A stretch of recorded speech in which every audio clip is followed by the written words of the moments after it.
दोस्तों, शादी का सुनते ही लोगों के मन में लड्डू फूटने लगते हैं। कहा जाता है कि शादी एक ऐसा लड्डू है जिसे खाने वाला भी पछताए और ना खाने वाला भी पछताए। आज मैं आपसे अजीज अंसारी की बुक मॉडर्न रोमांस से शादी और ऑनलाइन डेटिंग के बारे में ही बात करूंगा। तो चलिए शुरू करते हैं। दोस्तों, कुछ जनरेशन्स पहले रोमांस जरा अलग तरह से होता था। उसके कुछ रीजंस थे। लोगों के पास मोबाइल फोन्स नहीं थे और पब्लिक ट्रांसपोर्ट तक भी कम एक्सेस था। इसीलिए ज्यादातर लोगों को प्यार अपने आसपास ही होता था, उनके शहर में, उनके पड़ोस में या उनकी ही बिल्डिंग में।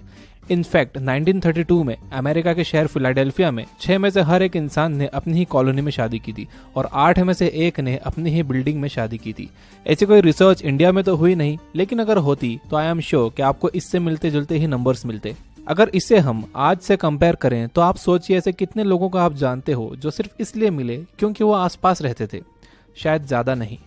एरोप्लेन्स, ट्रेन्स और स्मार्टफोन्स की वजह से अब लोग दूसरी सिटीज, दूसरी स्टेट्स, यहाँ तक कि दूसरी कंट्रीज में भी सीरियस रिलेशनशिप्स बना रहे हैं। इसके अलावा पहले लोग काफी यंग एज में शादी कर लेते थे, या ये कहें कि उनकी शादी करवा दी जाती थी, जिसमें उनके पेरेंट्स का बड़ा रोल होता था। इनफैक्ट 1971 में इंडिया की शादी की एवरेज उम्र 17 साल हुआ करती थी, जो आज 26 साल है।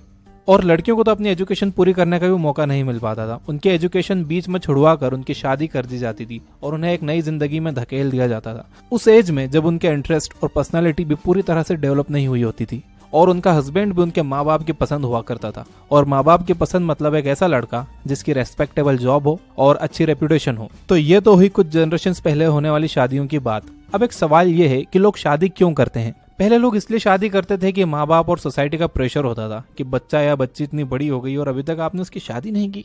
ऑथर ने जब कुछ बुजुर्गों से पूछा कि उन्होंने शादी क्यों की, तो मोस्टली मर्दों से यह जवाब मिला कि वो एक अच्छी लड़की थी इसलिए मैंने उससे शादी कर ली, और औरतों से यह जवाब मिला कि उनके हस्बैंड के पास एक सिक्योर जॉब थी इसलिए उन्होंने शादी की। उस टाइम लड़कियां ऐसा हस्बैंड चाहती थी जो कमा कर लाए और फैमिली को सपोर्ट कर सके, और लड़कों को ऐसी वाइफ चाहिए थी जो उनके बच्चे पाल सके और घर संभाल सके।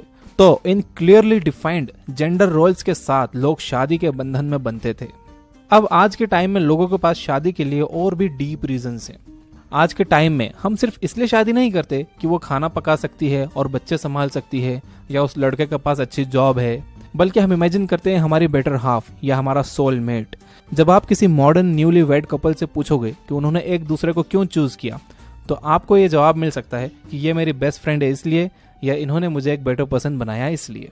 तो अब लोग सोसाइटी के प्रेशर से शादी नहीं करते, वो इसलिए शादी करते हैं कि उन्हें कोई मिल गया है जो उन्हें कंप्लीट फील करवाता है, जिससे वो प्यार करते हैं। और इसके साथ ही जेंडर रोल्स भी अब बदल चुके हैं। महिलाएं चाहें तो वो जॉब और स्टडी करने के लिए आजाद हैं, और अब उन्हें ऐसा हस्बैंड ढूंढने की जरूरत नहीं है जो उन्हें कमा कर खिलाए, और हस्बैंड अगर चाहें तो घर संभाल सकते हैं। प्यार के लिए शादी करना एक बहुत ही अच्छा आइडिया लगता है, लेकिन ये एक इंसान पर बहुत प्रेशर डाल देता है। अब हम एक्सपेक्ट करते हैं कि हमारा पार्टनर हमारी सारी जरूरतों को पूरा करे, और वो जरूरतें क्या हैं? हम एक्सपेक्ट करते हैं कि हमारा पार्टनर फैमिलियर हो, रिलायबल हो, एंटरटेनिंग हो, चीजों को इंटरेस्टिंग बनाने वाला हो। आप अपना परफेक्ट पार्टनर इमेजिन करो।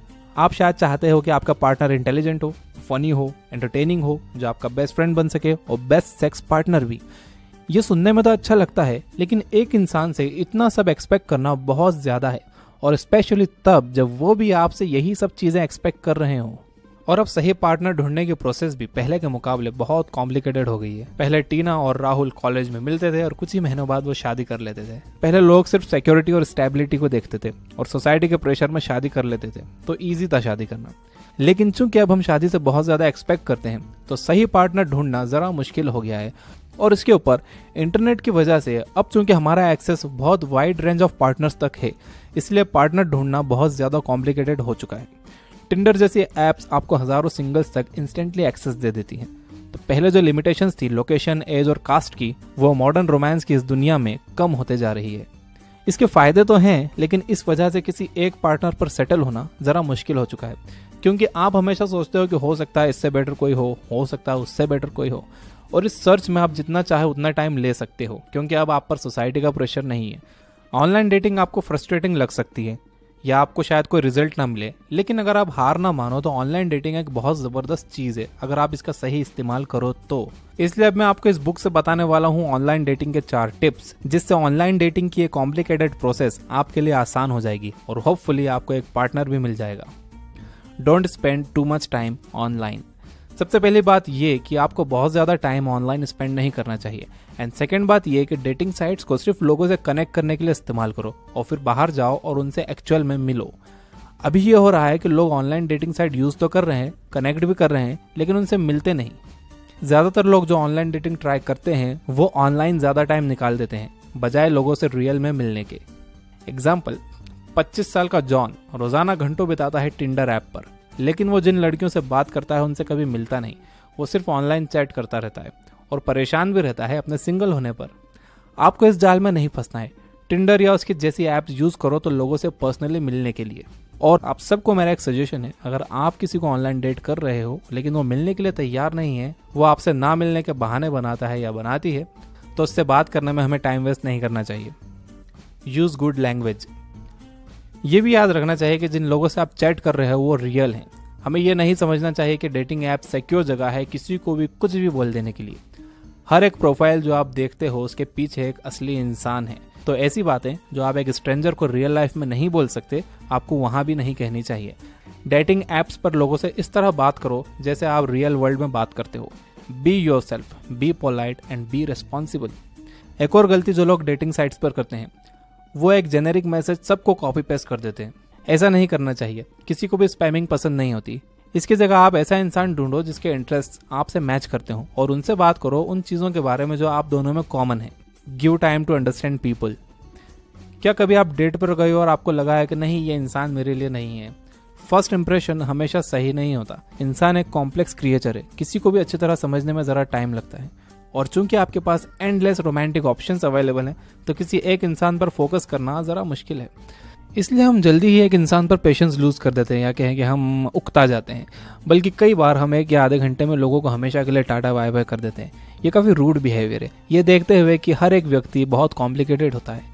इमेजिन आप डेट पर हो और आपका पार्टनर बहुत शांत और नर्वस है।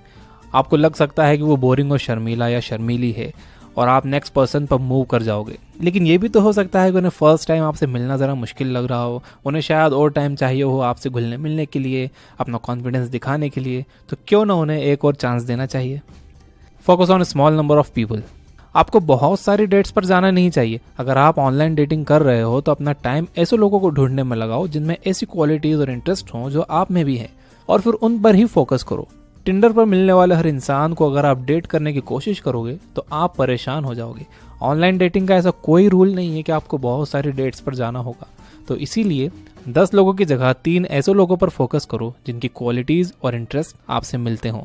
तो दोस्तों, ये थी कुछ बातें शादी और ऑनलाइन डेटिंग पर अजीज अंसारी की बुक मॉडर्न रोमांस से। और मैं आपको बता दूं कि अजीज अंसारी को अभी रिसेंटली 8 जनवरी को गोल्डन ग्लोब अवार्ड मिला है एक कॉमेडी टीवी सीरीज में बेस्ट एक्टर के लिए। तो मेरी तरफ से उनको बहुत बहुत मुबारकबाद। तो अब आप इंतजार क्यों कर रहे हो? वीडियो को लाइक करिए और अगर आपने अभी तक सब्सक्राइब नहीं किया तो सब्सक्राइब करिए। बेल आइकन दबाना बिल्कुल मत भूलना। तो हमेशा खुश रहिए, मुस्कुराते रहिए। Thank you for watching.